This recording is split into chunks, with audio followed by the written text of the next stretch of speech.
will get started actually because it's that time. So welcome. Thank you guys so much for spending your Sunday here with me. My name is Justin Ford. I will be your host. I will be your MC for the next 30, 45 minutes roughly. And we're going to have a really good time. I am author of the new diverse picture book, I See Me, in the background. Get your copy today. And also the founder and creator of Ford Publishing House. Today, we're on a very important mission. We're on a mission to create captivating and tell captivating and diverse stories that not only entertain, but also inspire. And in the process, we really want to create a children's book community, a real resource, a hub. So whether you're a writer, you are a publisher, an educator, or just a parent who wants to find a new book for their child, this is the place where you'll find inspiration, tips, and people actually creating those books that look for children that look just like us. With that being said, you are just in time for story time. So welcome. I will invite our guest. I'll have her send a request. I'll bring her up and we'll get started. We had an amazing guest earlier. That full episode is on YouTube or will be on YouTube, available to watch at JustinTIME for Storytime. So make sure you click and subscribe to JustinTIME for Storytime because we have so many great things coming. Okay, let's see. She is here. I'm going to accept. Hey. Jasmine's in the house! Let me fix this. Let's see. Let's get that. I'm good, Justin. How are you? I'm good. This is the energy that I love. Can we just start there? I'm always that here right for there. you, Justin. I'm ready. I'm ready for them to see us. I'm ready for them to see me, see you. Listen, you see it? I love it. I see what you did. So wait. Before we get ahead of ourselves, I have my cards here. I love it. JustinTIME for Storytime cards. And we're going to give you a little bit of an intro, okay? So the people know who you are. All right? Let's go. So my second guest of the day, actually, our guest, episode 4, is an award-winning author of the Wealth Playground series. Her books have been featured in the American Library Association and Parents Magazine. Look at that. Harvard University's Read Lab selected her book, A Boy, a Budget, and a Dream, to teach third grade economics to third graders, and she desires for 250,000 kids to have healthy money conversations early and often by 2023. Please welcome to JustinTIME for Storytime, my guest, Jasmine Paul, ladies and gentlemen. Yeah!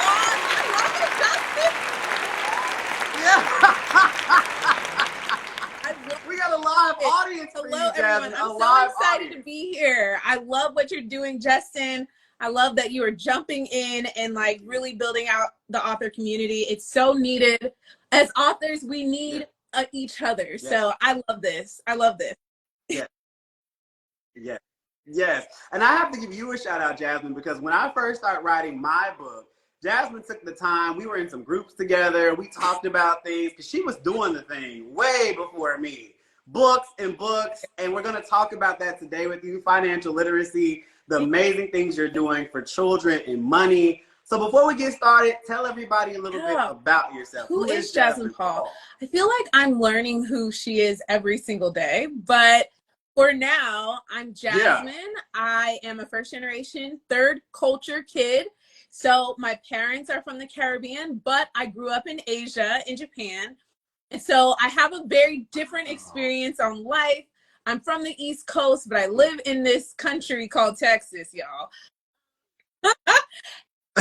Oh boy. I spent a good portion of my adulthood serving in the United States Air Force. And so life has been wild and just up and down. I've lived all over the world. I've been deployed to the Middle East. And I think a part of my story is definitely, the financial piece. I ended up living in my car in my senior year of college because I didn't know how to manage my money. And I also didn't know how to ask for help. Wow. And so that was really, you know, my why into getting into financial education. I learned about money the summer of my going into my active duty career. And once I learned about it, y'all, it just clicked. It just made sense. Like, oh, if you just manage it, you don't spend a lot of money, you can actually have some money at the end of the day. And so that's been my mission, is just to really empower not only youth, but adults, their parents, their caregivers, their grandparents, that we all can be financially free. Financially free, financially literate. Absolutely. What a great intro. Like, you took half my questions on the call. We got more questions, Justin. We got more questions. No, I'll give you a heart. So that's awesome. So I got to ask you really quick, what has been your favorite place that you lived or have visited? Oh my goodness. We were in Sweden this summer. Took a 3-week European trip to Sweden. By happenstance, y'all, it's literally relationships. Justin talks about this in several of your, you know, in several of the lives you've done thus far, the power of relationships. But Emily and I spent a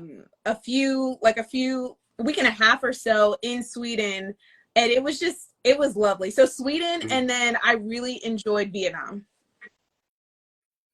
Okay. I'm adding it to my list. I'm adding it to my list. It's so much fun to experience new cultures and to learn about other people, learn about like how they live their lives. And it's not, traveling is not super expensive. If you find the deals and the hacks, you don't have like a set date of when you need to leave. Like, traveling can be very, very inexpensive. Yeah. Yes. It's doable. It's absolutely doable. I'm excited. I'm excited. So you speak of the beauty of traveling. It's because you get to see so many different cultures. That's kind of why we write books also with diverse characters, so that they can see themselves, but also that we can expose others that don't look like those in the books to their experiences, which is beautiful. So you told us a little bit about your story when it came to what was your why. So you have your why, right? Now I want to be financially literate, be good with money. How does that translate into, is it a boy, a budget, and a dream? So I guess I should start with a little bit of context. So in 2019, I was living in Florida, and I just got back home from work. And I feel like God just dropped in my spirit, like, this story of a little boy and a little girl, and it was about money. The original story, like, is not the same as what was actually published due to like going back and forth with my editor. But like, I wrote this story and I was like, oh my gosh, this will be so cool to have these siblings kind of navigating finance and money together, just figuring it out. And I didn't know how to write a children's book. So y'all, I put it on the shelf because I didn't know what I was doing. And so I let it sit for like 6 months before I even touched it, because I didn't know, I didn't have children. I didn't know. And so I believe like the pandemic, it was like, okay, it's time to, let's really take this off the shelf and do something with it. And so I started again asking for help, asking questions. I reached out to New York Times bestselling author Peter H. Reynolds, and he actually responded back to my email the next day and was like, hey, I appreciate you. You should try SEBWI, which is Society of Children's Book Writers and Illustrators. And I joined the next day, started taking classes, and I was like, okay, there's Vashti Harrison. She's a award-winning, Oscar-winning illustrator, right? And all of her series. She was like talking about how she illustrated characters of color and really talking about color theory and making sure that characters of color weren't just they weren't just brown, but they had richness and texture in, you know, in the characters, and not every character had to be the same type of brown. It could be a different, you know, some brown people have undertones that are red and yellow, and, you know, just really like just experiencing that, oh, well, we are not a monolith. People of color are not a monolith, right? Like, there's all types of people of color. And that was just really inspiring when it came to writing Joey. Like, I was very particular about his haircut. I was very particular about him having glasses, because I wear glasses.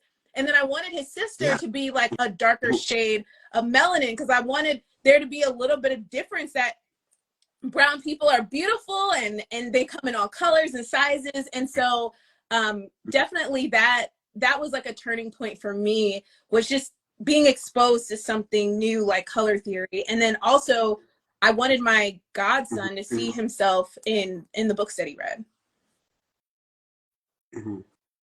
That was so beautiful. You just dropped so many gems in that what you were saying. A was just when it came to your story creation, right? You said, I had no clue where I was starting. I had no clue what to do. And I feel like so many of us who want to write books and creators have ideas, but we have no clue on how to get that out there. And I was very similar when I wrote I See Me. The book that's out today is not the first draft of the manuscript that I wrote. Completely different. I did the same thing. I put mine on the shelf and then just sat with it. But what I love that you did was that you reached out. And a guest in episode 3 was just saying, I just reached out. You know, I reached out to different people.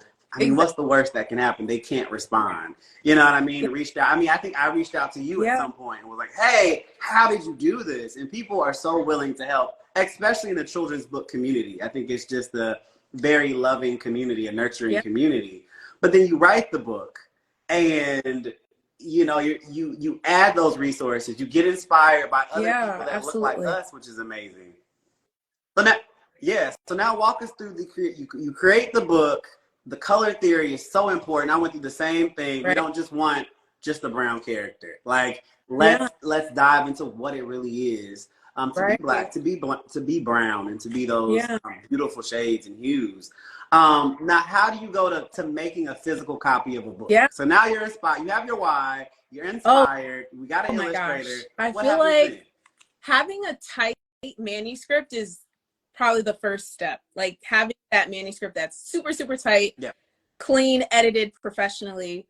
And then it was really just like sharing the vision with my illustrator, finding a good illustrator, someone who communicates well, who was in my price range, who can deliver what I needed, and also like would give me feedback, because I didn't want to just be me with the artistic direction. I wanted the illustrator to also be involved as well in the process. And so it was just us really just going back and forth. We had a few meetings on Zoom. We communicated, I believe, using a software called Asana. And each milestone, it was just like, oh, here we are. He would deliver the sketches, deliver the coloring, and then finally he would deliver the final illustrations. And it was such a beautiful experience. It was so easy. I think we were done. We wrapped in like 60 days, something. Yeah, it was at least less than 90 for sure. It was very, very quick. And that it was working with my graphic designer to get it formatted, get the cover. And the cover was like, it was so interesting. I remember I had an idea popped in my head, like, oh, what if he was like laying down dreaming? And so I'm in my living room, like I put like the phone, somehow I did like I had a selfie stick or something. I had the phone taking after me, and I was like, I want like this kind of like upward view of me, or you know, the boy Joey. And so I remember my illustrator was like, what? Like, what are you what are you trying to do?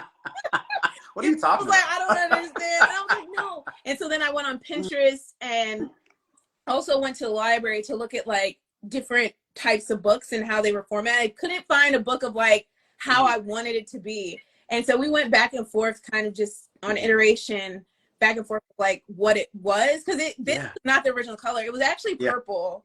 And I'm so glad we picked the colors that we did. Again, going back to that color theory, like, I'm just going to explain a little bit. This is a Spanish version of my book, but like going back to yellow. So yellow, I wanted it to reflect kind of his, in just his overwhelm when it comes to money. He's a little cautious when it comes to money. I also wanted to have areas of green because, you know, green reflects wealth. And then also purple reflects stability, but also a sense of royalty and a sense of like, I can do this. And so, and then you don't see it here, but he has on army camouflage pants, and it's almost like he's going to war with his finances. And so I was very specific about how I wanted people to get their own opinions about the book, but also like what I wanted to convey as well. And I thank you so much for taking the time and the detail to pour into that. And I appreciate you touching on finding an illustrator, because finding illustrators can be expensive, but I also say it's an investment. You know what I mean? I feel like our children deserve the best. You know what I mean? So I really appreciate you taking your time to do color theory and to educate yourself on what emotions can we evoke? What are we going to make this child feel when they read the book? And then are we going to make them feel enough to act, to save money? You know what I mean? And you can do all that with color theory in your story, which is absolutely amazing. And I also say it was funny because every time working with my illustrator was a very similar process. And math tutor tips that I love how specific you are in the details. I agree. I absolutely agree. Yeah. But you know, in creating my book, every time I would get an illustration back, because I can't draw but a good stick figure. That's a good stick figure. That's it. I can draw a good stick figure, and so a lot of my illustrations were like stick figures and me sending it over. I'm like, kind of, this is what I want. But every time you get it back, it was like a little Christmas present that you get, and you get so excited. So your book is done. I'm just walking us through the process of everything. So your book is done. That's a great question, Justin. Then what? I think I asked myself, oh, we got it. Okay. Well, we did. Yeah, we got a book. It's in my hands. What do I do? I will just add, can we just go back to illustrations real quick? When I go to like look up illustrators, I always like save, if there's an illustrator that I really like their work, I save them in like my phone or whatever. And then I have, and if you want this, I can send it to you. I have a little template that I ask people, like I have certain questions that I ask, but I also have an Excel spreadsheet that I go through about 5 illustrators, and I have like their name, their contact information, their pricing, as well as like the sample. That sample is very, very important. One, I look at the sample price, but I also look at how quickly did they turn it around? Did they just forget about me? Did they, that is all leading up to, you know, how the relationship is going to go. It's just like a girlfriend boyfriend relationship. If you know, they're not responding, you're not calling me back. You ghosting me. And that is probably indicative of what's going to happen when you start the relationship. So I look at all those different things, and I know it might be a little anal, but I just wanted to make sure I had a really good working relationship. And I feel like those initial impressions, both on the author side, but also on the illustrator side, are very important. So what next? Absolutely. All right. So, I got my book in November. Eyes of Frankie, it's like dating. I think everything is like dating, and I think it is. Honestly, I think it is. I haven't been married. Everything's a relationship. Exactly. Absolutely. So I got my I got the first copy in November, and I did a pre-order campaign for my books. So it was like a family and friends round. I literally just blasted it out on social media, blasted it out on my newsletter, on my Facebook, Instagram, all those different things. And my goal was to at least sell 100 books for that first pre-order. And I did. And then I ordered, and I would not recommend this, I ordered 1,000 hardcovers. So 1,000 of these books. Would not recommend. You said I'm gonna sell out. You had goals, ambitious goals. Yeah. But my mom didn't admire it. So it was just like, that was not very wise. I think I won't share what I would have done just yet. So I ordered 1,000. I sold 100. So I had about 900 left. Just chill. Just chilling. And then I read a book. This was around the December time frame. I read a book called How to Get Your Books into Schools. And I read that, and it was an ebook, and I was like, oh, we ready. Okay, we're ready. So what this book recommends, and this was a pre-pandemic book. I think things are a lot different now, and I would love to see the updated version. But again, it was just like we were all new and what was going on. So that's what I had at the time. So what they recommend is to really strategically look for elementary schools and middle schools that you could potentially partner with to request like an author visit or potentially put your book in the libraries, different things like that. And so you get this list of all these different schools, and then you do like a what is it called? Like a call sheet, info sheet of your book, kind of highlighting what's in it, how it benefits the school, and what your credentials are, some reviews, and then contact information. And it says email complimentary book for a book to be mailed to you. So I was like, we about to do it. Because I got ready. 900 books These sitting books around. are ready to go. All right. So and then you mail it. So, and it was like a very low cost for me. I did my info sheet on Canva. I, got the app. Wait. If we can't talk about Canva really quick, Canva is the best thing I've ever discovered. So if you guys are not familiar with Canva, Canva is kind of a photoshopping, is that the best way to describe it? A photoshopping app, but it makes all of your stuff look professional. It's easy. It's very click and drop. This video is not sponsored by Canva, if you want to. Justin's ready. Okay? We're ready. Oh, I'm always ready. Jasmine's ready. Okay, sorry to cut you off, everything. but go ahead. So you had this info sheet. So I created this info sheet. I was like, ooh, let me do some marketing. So some branding. So I put I had green envelopes. I stuffed them. Yes, because it's money. I stuffed them and I was ready. I sent it out to 200 schools. I'm like, yes. Wow. So were these 200 schools, they weren't just in your area then? Okay. Oh, okay. So you went, I got 10 responses back. Yeah. Out of 200. So 10 responses back. So then I'm like, this is cool. I can do 10. I got 900 books. We're okay. Yeah. So then I mail it out to 10 people. I hear back from 2. Okay. Again, much like dating. You got to cast a wide net. But then those 2 did not result in a sale. So we're back to square one with, okay, how are we going to get these books out there? And so at the time, it was 2021, and I was just like reaching out to people, just doing a lot of podcasts, doing like podcasts with people that I knew, that I had relationships with. I was a podcaster back in 2018 to 2020. And so I reached out to my network like, hey, let's talk about money. We're still in this pandemic still. We're trying to figure it out. Let's just talk about money. And then I get hit with a message from like a Broadway YouTuber. Like she has a YouTube for kids, but she's a Broadway like professional actor, performer, and she has like the people in the YouTube series are professionals as well. Like they've been in the SpongeBob musical, they've been in like all these really cool musicals, and I'm like, what? Okay.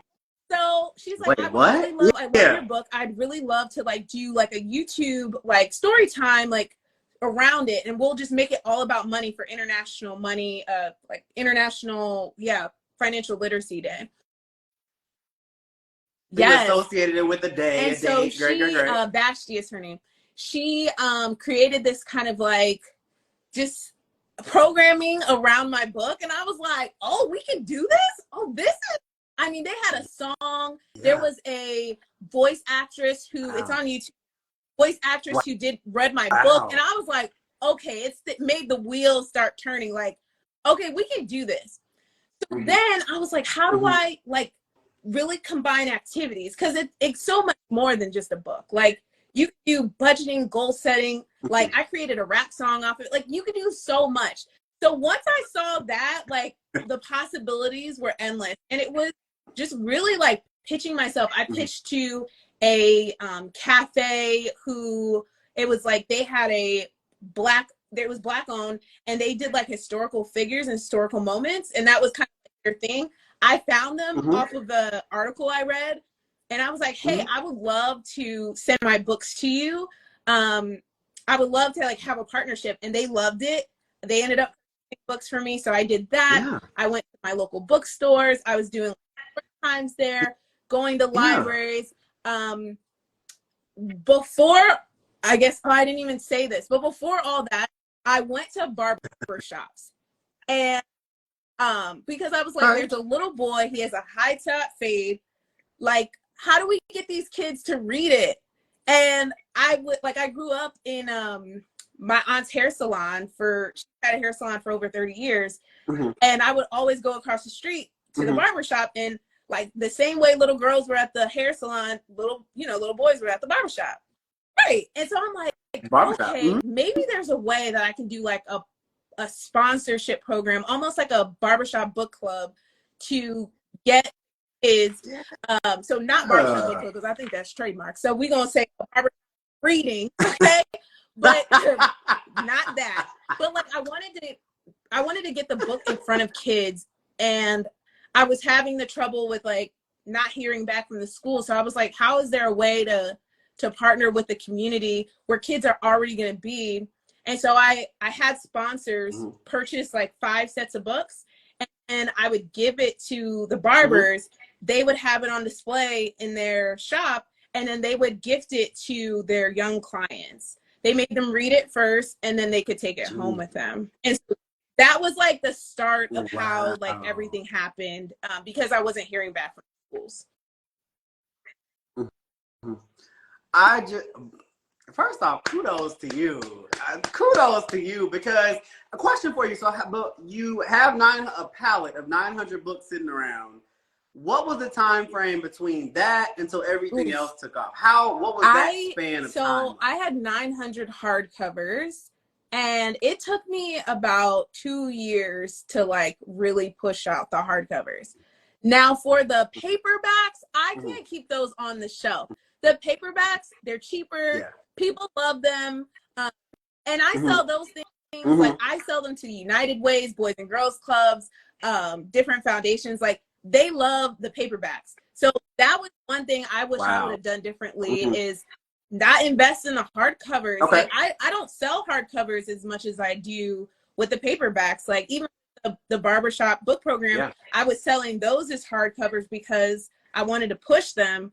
But people like the space and just the smallness of the paperback. I think some parents and caregivers like the hardcovers because kids can be a little rough on them, but for the most part, my paperbacks, I ordered that in the thousands, and it goes very quickly.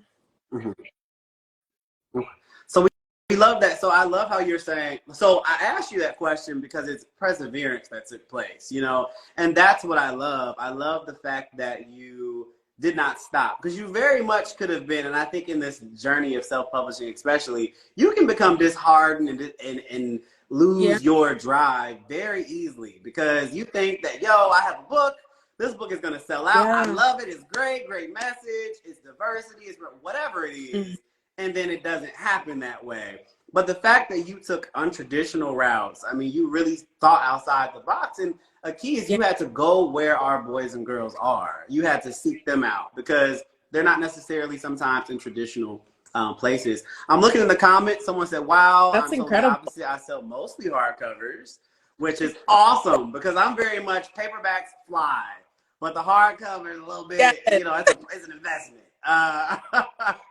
But my price point is very low, comparatively speaking. So that price point, it can make you or break you. I think some people come out the gate and say, hey, yes, you have a quality product, but it has to be, so do your homework on pricing. Everything goes into, to make that decision, but definitely do your homework on pricing. See what other prices, the book of prices, like your book in stores. I spent so much time in Barnes and Noble, looking at other books, looking at prices, sizing. Do I want my book to be 8 by 15 or whatnot, or 9 by 9, or what does that look like? Okay, so tell us a little bit. You have this book. You found your rhythm. You have your purpose. You have your why. A lot. You've overcome obstacles. what's next for Oh Jasmine my Paul? Where are goodness. we at now? Right now, I'm in the process of writing my 5th book, y'all. Wow, number 5, Cinco. Yes. So the 5th book is I'm still trying to figure that one out. It's edited, it's already completed, manuscript. Wow. But I'm just debating on like what the direction is as far as the launch. Still trying to figure out what that looks like. Do I go for an agent, or do I do another crowdfunding campaign? I'm still determining what that looks like. Because of the books, I've really been able and blessed with opportunities to speak and to do workshops and facilitations, and that's been awesome. Like I love talking, as y'all can tell. I love to talk. But I also love to just empower and really help people transform their money, transform their mindset, transform like just ideas, right? Thinking outside the box. And so that has been such a blessing. I have a lot of engagements coming up. You can just stay tuned on my Instagram of where they're going to be. But that has been a really great avenue to share the message of financial literacy, but also share to authors that there's so many other ways to have different streams of income and to really get your messaging out there. And you'd be surprised, like the children's book is not just for kids. Like it's for adults. Correct. It's for, grandparents, like older adults. Like I've had so many parents and caregivers share with me, like, I actually started a budget because of your book. You know what I mean? Like, exactly. It's the foundation. And so, it's the foundation. I'm really excited and open of like what is next. Like I shared earlier that like I created a rap song. Well, my brother helped me create a rap song. And so I just feel like the world is so open of like what's possible for us as authors. And so are you going to share some of your rap song with us? I was the producer on it. I was a rapper. But I'll probably put it on my Spotify. I need to do it. I need to put it up. But it's such a cute song, y'all. And like my brother did such a great job on it. And it's just so cute. But I was the producer. I was not the artist. Okay, gotcha. So I know we've taken up time. We could talk all day. I'm thoroughly enjoying this conversation. And you, like I said, you are dropping gems on gems on gems. And you even touched on, funding your project, because we all just don't have thousands of dollars laying around to publish a book. So you mentioned crowdfunding, possibly shooting a literary agent. So those are options, guys, for you guys to think Nicola about. Williams, she has beekeeping books where she talks about the importance of beekeeping and saving bees. But she got a grant from, I believe, the Maryland Arts Council to fund her book. And so there's several grants out there. You can look at your local arts organizations to potentially fund your book. There's like partners that you can do. So like, let's say there's, I don't know, your book is about mental health. Maybe there's like a mental health provider or, organization that's interested in partnering with you to sponsor your book. Like there's so many ways to get it funded. Like I know so many people who spend, like they get into debt because of the book. And I think that you should not put yourself in a harmful place that you can't afford your well-being. And so try to figure out other ways to crowdfund. And maybe it's not the whole amount. Maybe it's, 50%, right? And then try another way. But like, there's so many ways to fund our dreams. We just have to figure out what those are. Funding our dreams. That's the name of this episode. Funding our dreams. Look at that. I love it. So before I let you go, I have to ask you 2 more questions. The first question is, what would be advice you would give to the biggest piece of advice that you would give to an aspiring author? So many. There's so many. I just one. Join SCBWI. Like, that's Society of Children's Book Writers and Illustrators. There are chapters, regional chapters in in your area or in your state. In Texas, there's several because we're so big, but there are chapters with people that have been there, that have gone through it, that have been in the industry for over 20 plus years. They're self-published, they're traditionally published. I think I'm gonna do another 2. I'm sorry. Okay, But go for it. Go taking for your it. time and just doing it right, I think it will pay dividends. And you want your book to be on that shelf forever if you can. You know what I mean? And it will be out there in the world forever, but you want it on the shelf forever. So do it right. Forever. And really talk to other authors, as Justin is doing with this community of authors. Talk with other authors who've been there and done that. Okay, I'm done. I'm not going to say anything. No, that was good. Been there and done that. It's just such an amazing. Take your time, get it right, make it look good, because ultimately we deserve them. Yeah, you can make a book in 15 days, sure, but is the quality going to be there? Is the content going to be there? There's no rush, when it comes to the creative process. So just take your time, get it right. Totally agree with that. Most memorable moment thus far. So you have books out there, books by Jasmine Paul. What was the most heart-touching moment that you've had so far with your books? There's so many. No. And if my allergies act up from your story, it's allergy season.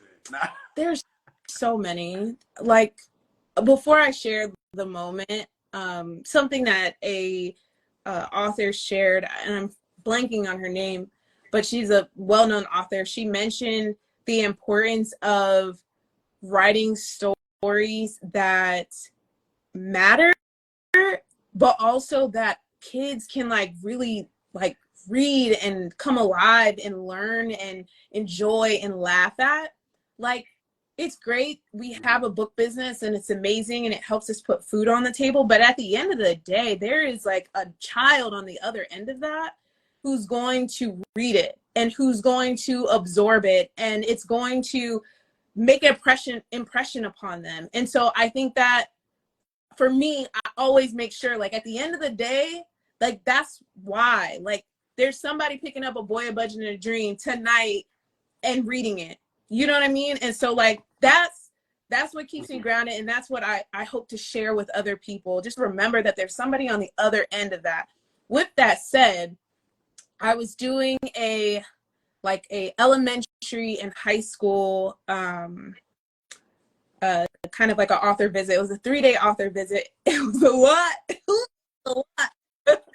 Oh, wow. It was 8 hour days. I was like, that's intense. Oh my God. A blessing, but I was not ready for that. I was not ready. But I remember I was walking out of the school, and it was a high school, and I was walking out of the school, and another high school student came alongside of me as we were walking out, and she was like, I am so grateful to see a woman of color teaching about money.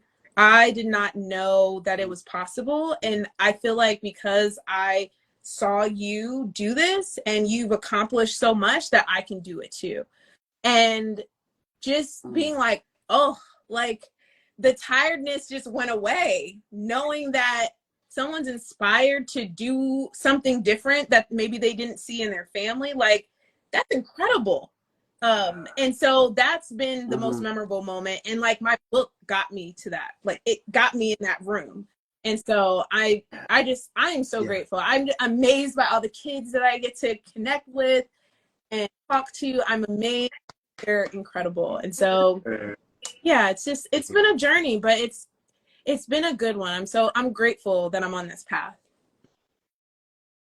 Oh, Jasmine, thank you so much for that. Honestly, thank you so much. And what you're saying is so true, and it's so profound, because had you not taken the chance, you had an idea, had you not gone through ordering 900 books, taking 2 years to get rid of all of the trials, you wouldn't be changing lives with your book. Now, because of you, boys and girls are saving money. They're becoming financially literate. Adults are becoming financially literate because of what you're doing, and people seeing someone that looks like you doing it. Thank you. Congratulations for friend. that. You know, thank you for coming on Just in Time for Story Time, being episode 4. You know, I appreciate it. Yes. Tell everybody where So they can find again, you. thank you, Justin, for this opportunity and just creating this space for authors. I'm so excited for the episodes coming up. But you all can find me at thewealthplayground.com. You can follow me at Jasmine like Paul on Instagram, X, and other platforms as well. Go into my link tree on Instagram and you can kind of see all the different things that I do and join the journey, y'all. And then I also have a monthly live that I do with 2 other authors called Auth Therapy. So if you want to come and vent and do all that stuff, you can come hang out with us. But Justin, I'm so proud of you and what you're doing with Just in Time. I mean, you're ready. Like, move, like, where's the host at? Like, where's the show at? We need this. You have the cards. You're prepared. You're prepared. I'm ready for the show. I'm ready. That's the goal, all right? Well, yes, thank you so much. Will you come back? Look, I love this. Okay, we cool. can talk about crowdfunding. We can talk about the numbers. Okay. You know, how do we do this thing? Everything. Everything. Part 2. Okay, she's coming back, y'all. Part 2. The comments are blowing up. They love this. You provided so much information. We're going to author therapy because who doesn't love therapy? For sure. But thank you so much for being a guest. We will talk to you very soon. And if you need anything, I said this is an author community, so we support each other. So if you need anything, will do. I appreciate it. And the same offer goes to you as well, Justin. Thank you. Bye. Absolutely. Bye. Take care. Episode 4, Just in Time for Story Time. That was Jasmine Paul, Instagram Jasmine like Paul. And I'm just sitting here blown away. Like, she just gave so many amazing tips, from crowdfunding to motivation to marketing. And she did it all by herself, self-publishing. So that's what it's all about. Just in Time for Story Time is a space where we can come together and network, where we can come together, support each other, and have some fun along the way. It's positive. Please head over to Just in Time for Story Time on YouTube and click like and subscribe, all of the things, because that's where the episodes will be in full if you came in halfway during or missed some. But please, we want to build this community. Share with your friends, share with your family, and let's change the world one book at a time. So with that being said, I'm your host, Justin Stephen Ford, and you are just in time for Story Time. Take care, guys.